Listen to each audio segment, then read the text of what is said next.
Howdy, my name is John, and this video is a non-spoiler review of the book The Sword of Kaigen by M.L. Wang. I am planning on discussing this book with several other booktubers on Saturday, October the 23rd at noon Eastern. This will be hosted by Stacy's Allbook, and I'll provide a link to her channel and the video in the description below. This story follows two main characters. The first main character is a 14-year-old boy named Mamoru. The other main character is his middle-aged mother named Masaki. I didn't really care for the first 3 or 4 chapters of this book because to me they felt like every other young adult fantasy that I've ever read, and it just felt so familiar that to me it was a little bit boring. Fortunately, the book does not stay that way. But really, I think the first 200 pages of this book could have been cut in half. To me, that would have been a more enjoyable novel. Another thing that I did not like about this book is that Wang does get into some kind of social commentary in this book. And for some reason, I find that especially when a female author does this, it really grates on my nerves.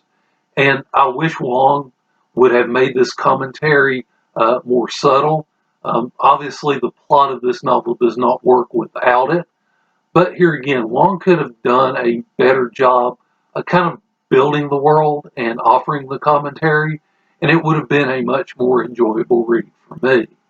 The last thing that I want to mention that I did not like is that Wang, to me, seems to get a lot of technical details wrong in this novel. I'm not going to go into it here because this is a non-spoiler review.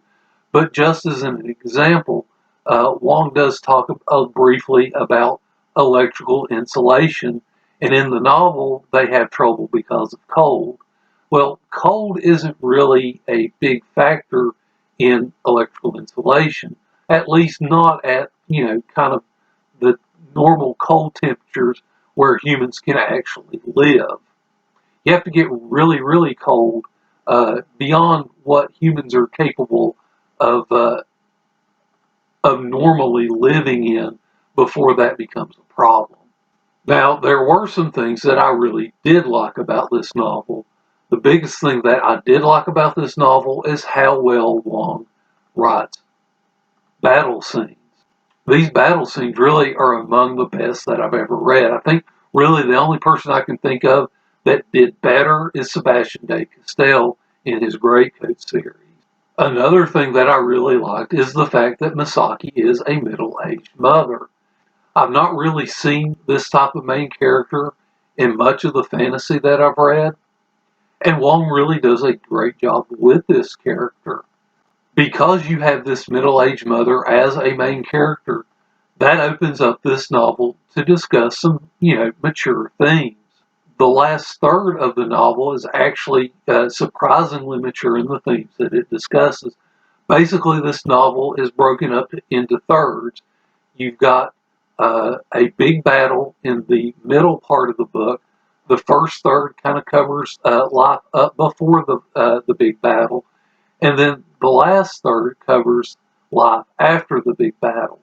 And life after a big battle like that is not something I've seen discussed a whole lot. And I think Wang does it fairly well.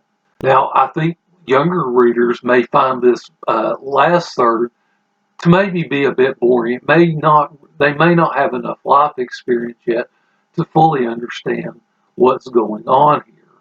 Whereas someone like me kind of found the first third to be a bit boring because I've seen it so many times before. Overall, I gave this novel 4 stars. Thank you for watching this video, and I hope you enjoy the rest of your day.